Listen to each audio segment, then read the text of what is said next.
Hey there, bots, it's Joyce. So, the Sea of Thieves Lost Sands Cinematic Adventure trailer just came out yesterday, which means that we have a new trailer to break down. I know I haven't done any of this like in the past, but believe me, it was a plan like for a long time now. I just couldn't make a video with it.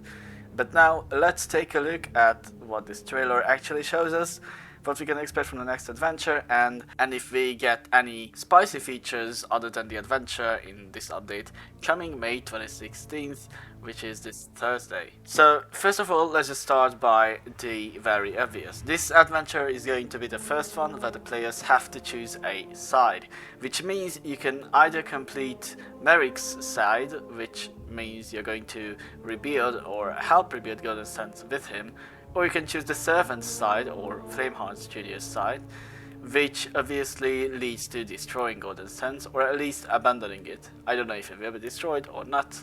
We will see that at the end of the adventure, which will be going to be June 9th. So in this trailer we see a lot of interesting things that I think is worth talking about.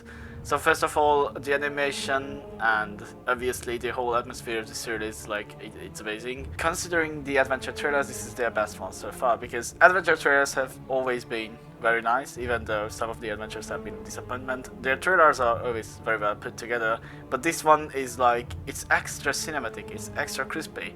You can see that they put extra effort into this because it's the first one where you choose a side, and it's really great to see the effort they put into this. Even just this transition where the bird just flies over to Reaper's hideout, it's all really flawless. So it's very good looking. But let's get on to the trailer and break down everything we can find. So the trailer obviously starts off with showing the Golden Sands in its foggy state, with some PCs already returning to it. We can see Merrick, who was obviously going to return because it was stated in the end of Adventure 3, Shrouded Deep.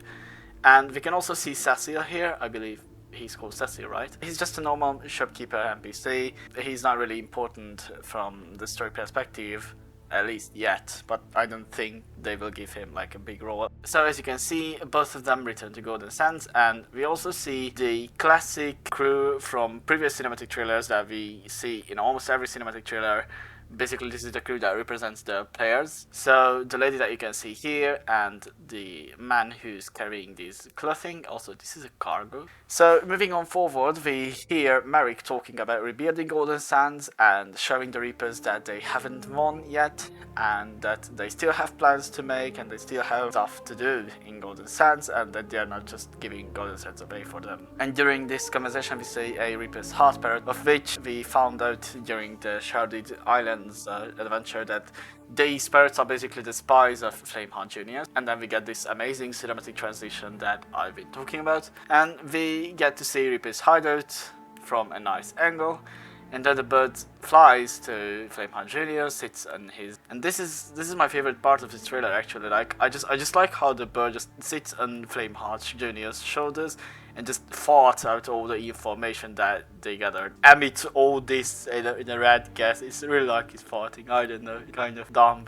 And then we get to see Flameheart Jr.'s response. He seems kind of angry, but he kind of seems like someone who already knew about this or suspected that Merrick won't leave Golden Sands alone. His plan now is to gather as many pirates to his side as he can. This is the kind of representation of what's already happening in the player base, in the community.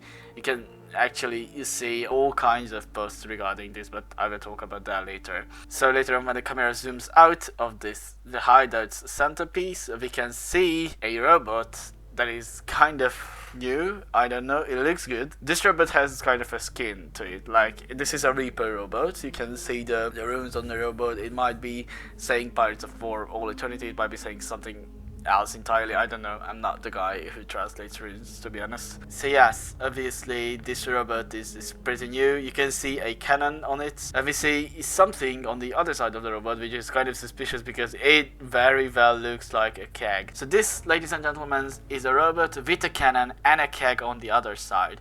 This cake, however, looks kind of different. It has like a red glow. Obviously, this is a Reaper kind of cake. I don't know if it does anything different other than a normal cake. Maybe it's a mega cake kind of effect, but that would be way too overpowered in my opinion. But I hope that if nothing else, it will blow up in like red flames and emits red lights when it blows up, because that would look honestly astonishing. So yeah, a new robot type is very likely to be coming with this update. I don't know if it's going to be a permanent edition, but it looks like it. This looks really exciting. And as I said, the adventure is going to be about choosing a side. So this is basically the main piece of the adventure. Whatever the gameplay is, you will have to choose a side. It's definitely going to be interesting. So basically, this is what this video was all about. I think I talked about everything. Thank you very much for watching and listening to me. Drop a like and subscribe if you like this video, and all the usual stuff that, you know, all the YouTubers are going to say at the end of their videos. See you all on the seas.